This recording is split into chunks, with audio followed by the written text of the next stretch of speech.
Espíritu. Proclamación del Santo Evangelio de nuestro Señor Jesucristo según San Lucas. Gloria a ti, Señor.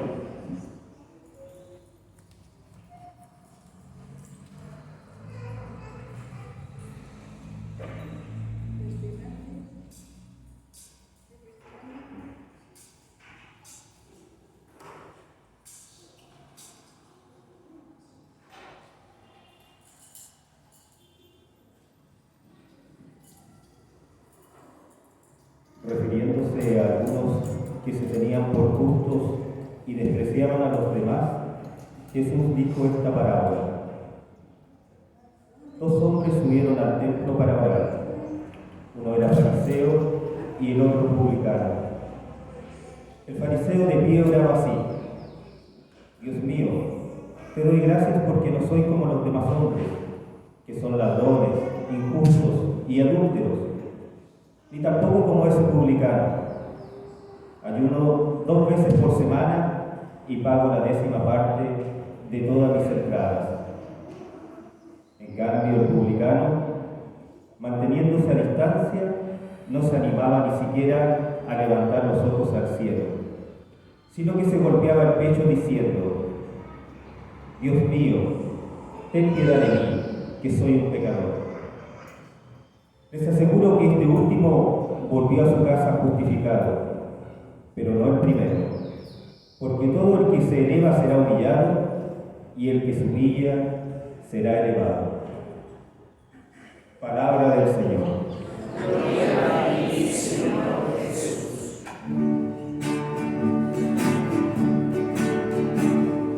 Vuelves a alabarte al Señor y cantar tu nombre.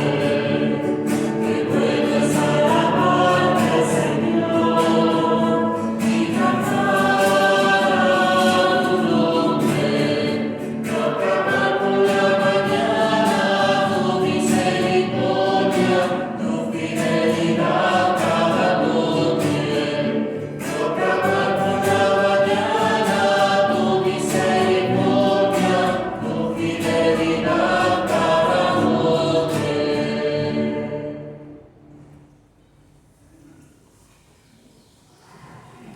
Celebramos el domingo 30 del tiempo ordinario, ya finalizando este tiempo, este año litúrgico.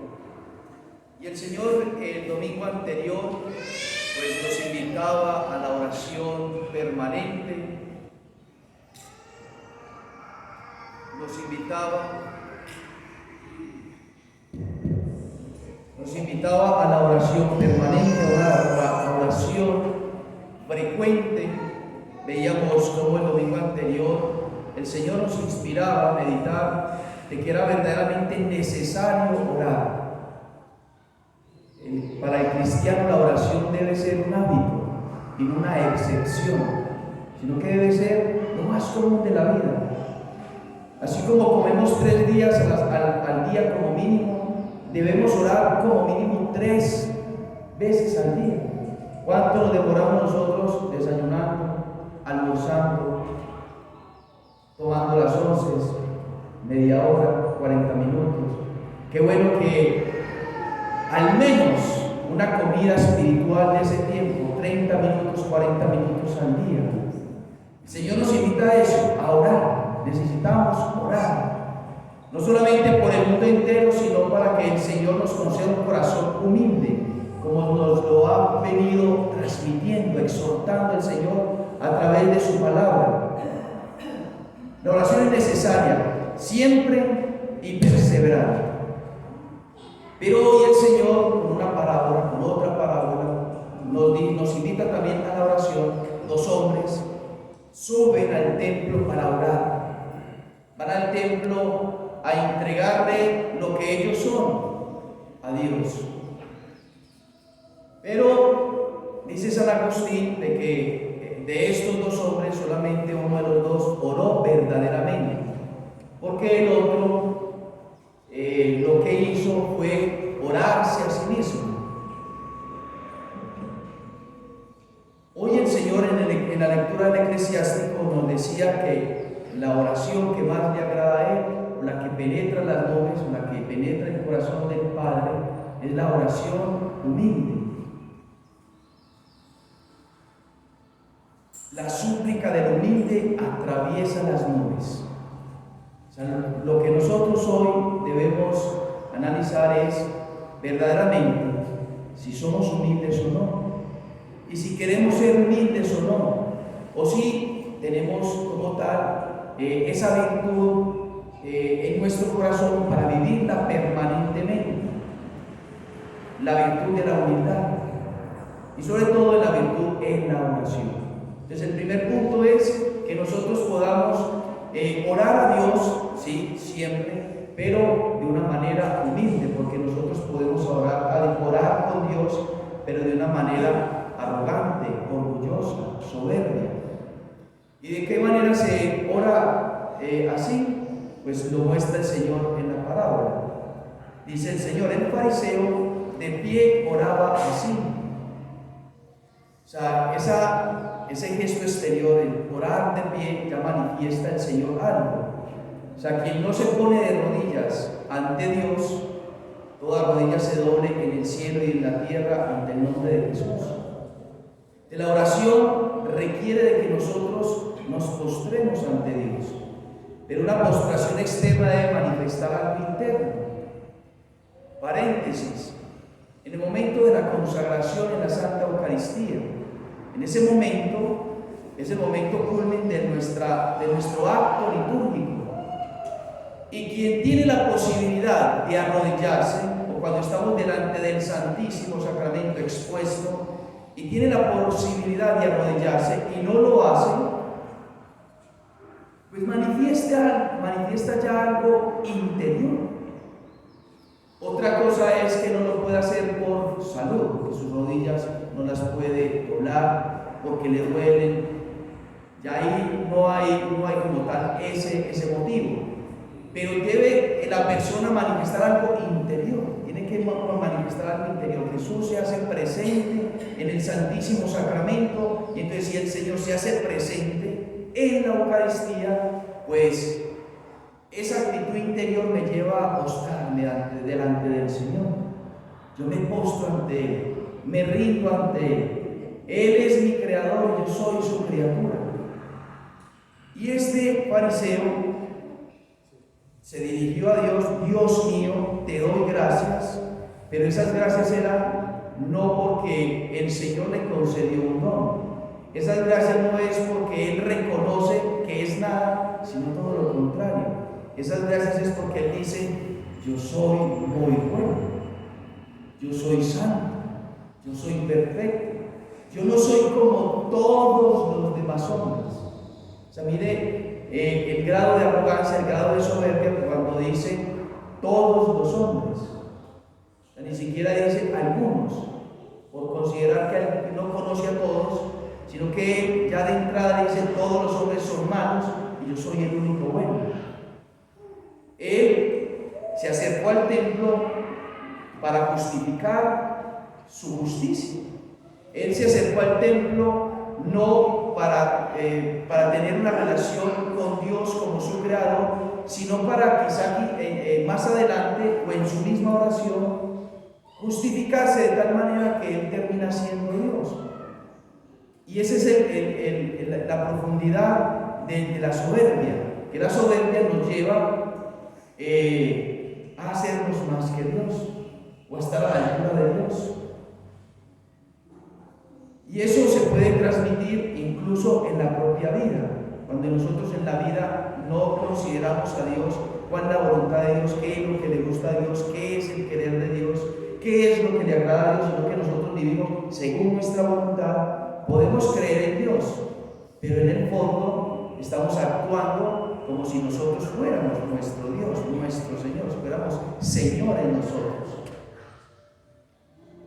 Y entonces Él dice: no soy como esos que son ladrones, esos injustos, esos adúlteros, ni tampoco como ese publicano que está ahí atrás de rodillas, que ni siquiera puede levantar la mirada hacia ti. Yo no soy como ese publicano pecador. Ayuno 2 veces por semana. Mire lo religioso que era, ayunaba 2 veces por semana.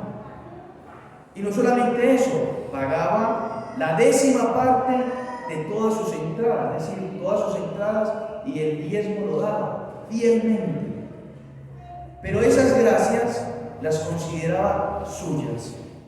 Esos dones los consideraba suyos, porque estamos hablando de virtudes. Estamos que él no era ladrón, es decir, que era honrado. Estamos hablando de que él era justo, porque no se considera injusto. Estamos hablando de que él no era ni adúltero, ni tenía actos impuros, porque él recrimina a los adúlteros. Estamos hablando de virtudes, de que vivía la voluntad de Dios. Pero había había un pecado al cual le dañaba todas las virtudes, que es el pecado de la soberbia. La soberbia como tal opaca, daña todas las demás virtudes. Un solo pecado daña todas sus virtudes. Es decir, que las corrompe. Y entonces esas virtudes terminan siendo fuerzas humanas, porque Dios no sigue alimentándoles su orgullo.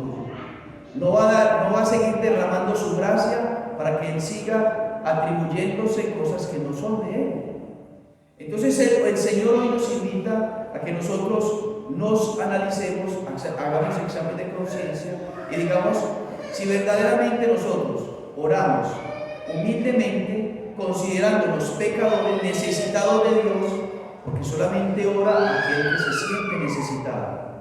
Y en la oración de aquel que se siente necesitado, entonces reconoce que es un pecador y que necesita de su misericordia, de su misericordia.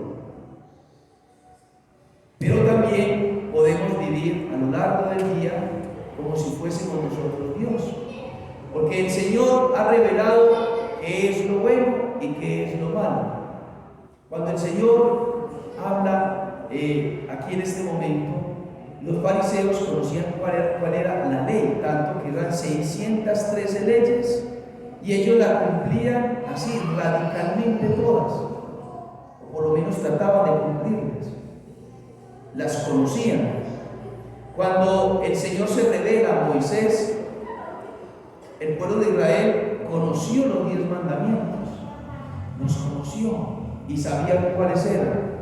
Hoy podríamos preguntar, hoy el cristiano contemporáneo sabe, conoce cuáles son los mandamientos. ¿Cuáles son los mandamientos? Hagamos un examen de conciencia. ¿Usted sabe cuáles son esos 10 mandamientos?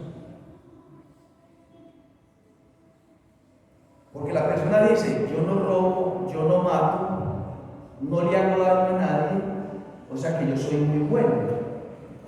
Pero más allá, conoce los otros mandamientos. Porque uno de los, o el principal problema con que nos encontramos los confesores, por lo menos hablo de mi experiencia, y yo sé que de muchos otros también porque uno escucha, es que la persona viene al confesionario a decir, Padre, vengo a pedirle perdón a Dios por todos mis pecados. Yo me arrepiento de todos mis pecados. Muy bien, él no va a empezar a decir, pero va a empezar a decir cuáles son sus pecados. Y el pecado es que me sentí muy mal porque en la conversación que tuve con mi hermana o con mi mamá le contesté mal y me tiene mal, me tiene angustiada, me tiene con un sentimiento así en el corazón, como estripada, como apacharrada, y me siento muy mal. Y habla de su sentimiento, pero no habla como tal del pecado, porque bueno, en la discusión pudo haber sido una discusión, pudo haber ofendido, sí, pero pudo haberme ofendido. Entonces se habla quizá de un sentimiento por alguna acción, pero no vamos a los pecados concretos. Y entonces cuando uno escucha esa confesión, uno pregunta, y uno pregunta no porque quiera como tal interesarse por la vida o usurpar la vida de la otra persona, ¿no? No es por curiosidad, sino porque uno como confesor tiene que encontrar la materia para poder absolver el pecado. Si el sacerdote no ve ninguna materia de pecado, el sacerdote no puede absolver, porque sería una absolución o una confesión sacrílega, que Dios me la va a cobrar a mí. Yo tengo que preguntar cuando no veo materia del pecado, o cuando por lo menos veo que una persona hace mucho tiempo, muchos años, que no se confiesa, no confiesa lo que quizá pudo haber cometido. Entonces uno hace algunas preguntas, precisamente para que la persona pueda confesar, sacar todo, que le pida perdón a Dios de todos sus pecados. Pero cuando uno empieza a preguntar, se empieza a sacar los pecados. O la persona dice, pero es que eso no es como pecado. Y faltar a la misa es pecado los domingos. Faltar a la misa los domingos es pecado. A mí no me parece. Yo no siento que eso sea pecado. Yo no siento que sea pecado el tener relaciones sexuales fuera del matrimonio. Yo no siento que eso sea como pecado. Si yo la amo a ella o yo lo amo a él, no, yo no siento que eso sea pecado. No, yo siento que, ¿será que ellos quitarle al rico, eso es pecado? No, si hay gente aguantando hambre, yo le puedo quitar al rico, estoy haciendo una obra de caridad. Para mí eso no es pecado. ¿Será que es pecado el aborto? No, para mí el aborto no es pecado. Para mí el tener relaciones sexuales con una persona del mismo sexo es pecado. No, para mí no, eso no es pecado. Y así, muchas cosas que para mí no es pecado.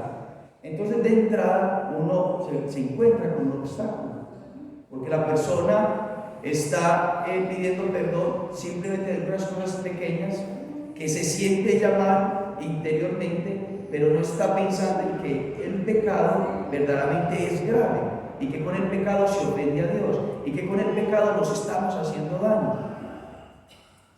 Entonces el primer paso para nosotros hacer una buena confesión y una confesión eficaz es el reconocer aquello que Dios me ha manifestado que es pecado. Entonces la humildad me dice, a ver, yo voy a desarmarme, yo voy a renunciar a aquello que siento que pueda ser pecado.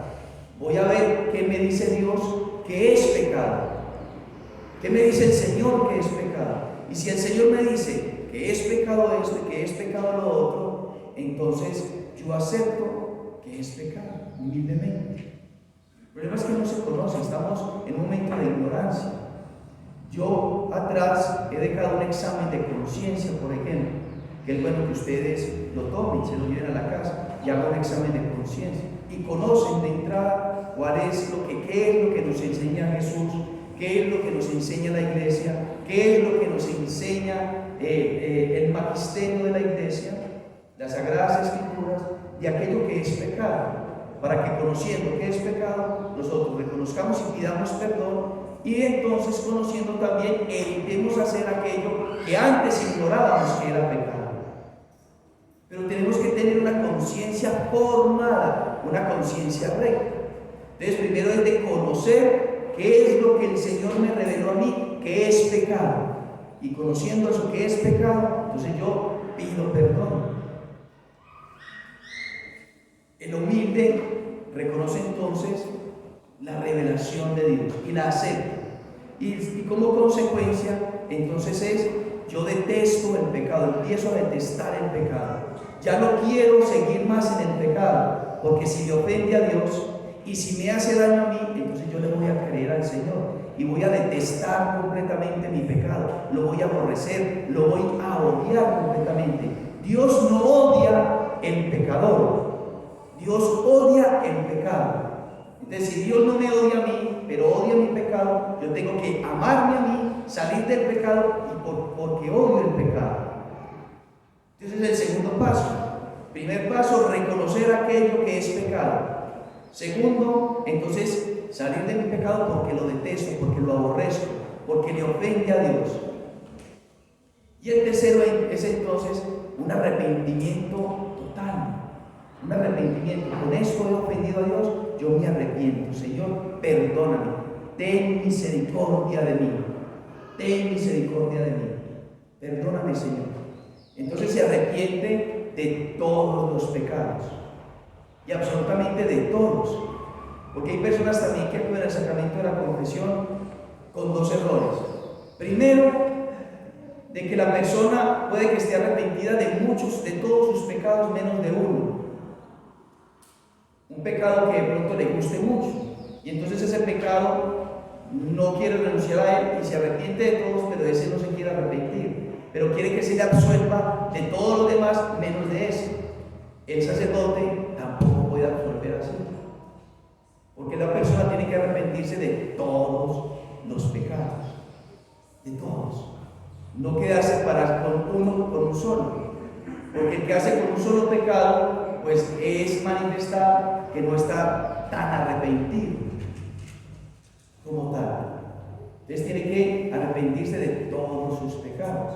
O la persona oculta algún pecado. Puede ocultar algún pecado, algunos pecados, porque le da vergüenza, porque, ¿qué dirá el Padre? Y tampoco, porque si usted se confiesa de esa manera, ¿qué sucede? El Padrecito, que no puede ver más allá de lo que usted le confiesa, de lo que usted le pide perdón al Señor, el sacerdote le da la absolución, pero el sacramento queda inválido, porque no está toda la materia dispuesta para la absolución, que es el arrepentimiento total de los pecados. Es como, pongámosle un ejemplo. ¿Qué opinamos si nosotros, después de haber, Dios nos libre de eso, que uno ofenda a la mamá, le escupe en la cara o le pega un manotazo? Terrible. Pero uno se arrepiente: uy, mamá, perdóneme, estaba mal geniado, estaba en un mal momento, no quise hacerlo. Perdóneme, mamá. Y entonces la mamá dice: yo te perdono, mi hijito, pero usted me promete que no lo vuelve a hacer. Ah, no, sí, mamá, yo voy a hacer el esfuerzo de no volverlo a hacer. ¿Es la actitud correcta? Voy a hacer como el esfuerzo, voy a ver si de pronto no vuelvo a cometerlo. No, el hijo tiene que decirle a la mamá: mamá, te prometo que nunca más lo voy a volver a realizar. Y voy a poner todos mis medios para nunca volverte a faltar el respeto. Y es más, voy a reparar qué es lo que necesitas, qué debo de hacer. 8 días tú no haces nada en la casa, yo voy a reparar 8 días limpiando, cocinando y haciéndolo todo en la casa. Hay un verdadero arrepentimiento. Un esposo que Dios cuida a los esposos, que caigan en infidelidad, en adulterio. Y resulta que, bueno, le contó a la esposa, y entonces la esposa le dice: bueno, sí, entonces yo le voy a perdonar, pero usted me promete que nunca más lo va a volver a hacer. Sí, no, yo me voy a esforzar un poquito para no volverlo a hacer. No es la actitud. La esposa o el esposo van a reclamar que haya una verdadera intención de nunca volver a faltar, de nunca volver a ser infiel. Es decir, que nunca más está en la intención de la persona, nunca más volver a cometer aquello en lo que faltó. Por eso en el sacramento de la confesión se requiere confesar todos los pecados graves, por lo menos, todos los pecados mortales, que son en contra de esos 10 mandamientos que nosotros conocemos. No voy a narrarlos aquí, si de pronto no se conocen. Allá atrás está el examen de conciencia, como digo, o en dirección espiritual, o en consultas afuera, les podemos formar en eso. Pero todos los pecados, estar arrepentidos de todos los pecados. Y así entonces podemos absolver tranquilamente. El Señor perdona abundantemente todo, y el Señor puede decir, como dice al final del Evangelio hoy: les aseguro que éste volvió a su casa justificado. Te aseguro que éste volvió a su casa justificado. Una buena confesión, una buena práctica de la confesión produce eso: volvió justificado, es decir, con Dios en su corazón, con Dios en su alma, con Dios en su alma.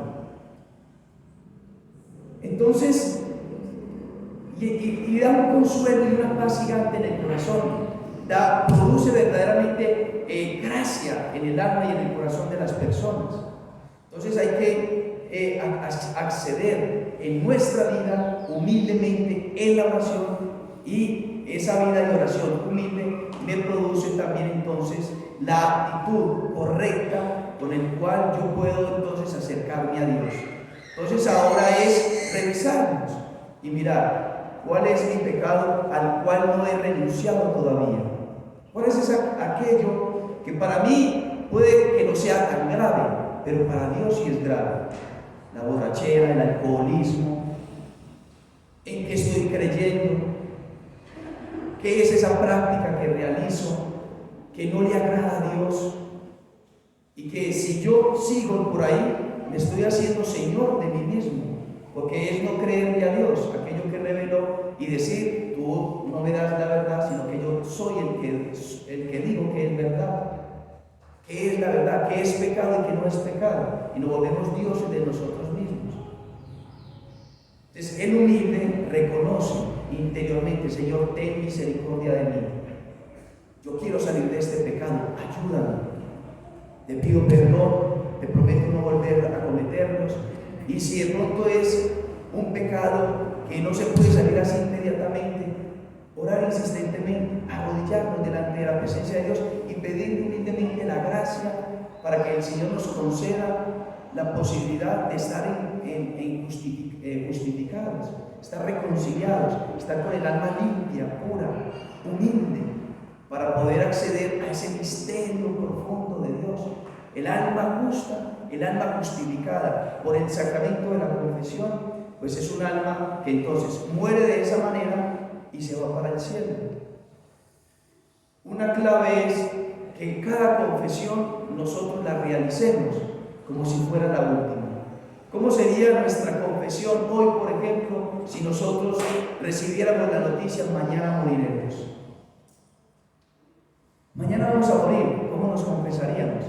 Haríamos un examen de conciencia, porque sabemos de que ya está próximo, mañana estaremos ante el juicio de Dios, y entonces hay que pedirle perdón al Señor por absolutamente todo. Es un examen de conciencia y se arrepiente de todos los pecados.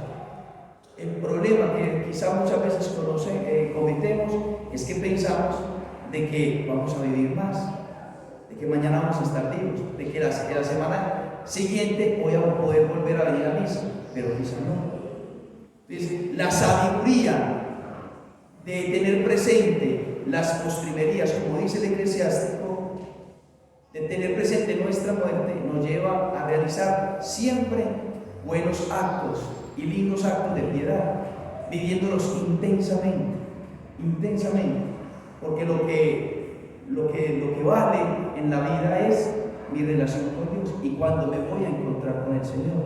Entonces, cuidar la vida en gracia, custodiar la vida en gracia, alimentar la vida de la gracia en la oración y en la práctica del sacramento de la confesión, para que también podamos acceder al sacramento de la Eucaristía, donde el Señor viene y nos abraza. Hoy fue un poco catequética la homilía, pero me parece de que es necesario que esto se conozca, porque evidentemente necesitamos hacer buenas confesiones y confesiones eficaces que nos ayuden a crecer espiritualmente,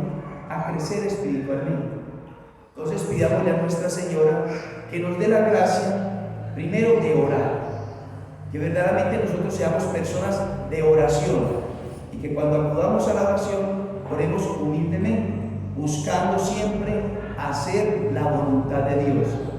Y como segundo, que nos dé la gracia de poder siempre tener un espíritu humilde, un corazón humilde, que donde nos reconozcamos pecadores, verdaderamente nos reconozcamos pecadores, y de esa manera accedamos al sacramento de la confesión y a los demás sacramentos que alimentan nuestra vida. Que así sea. Confesamos nuestra fe. Creo en Dios Padre,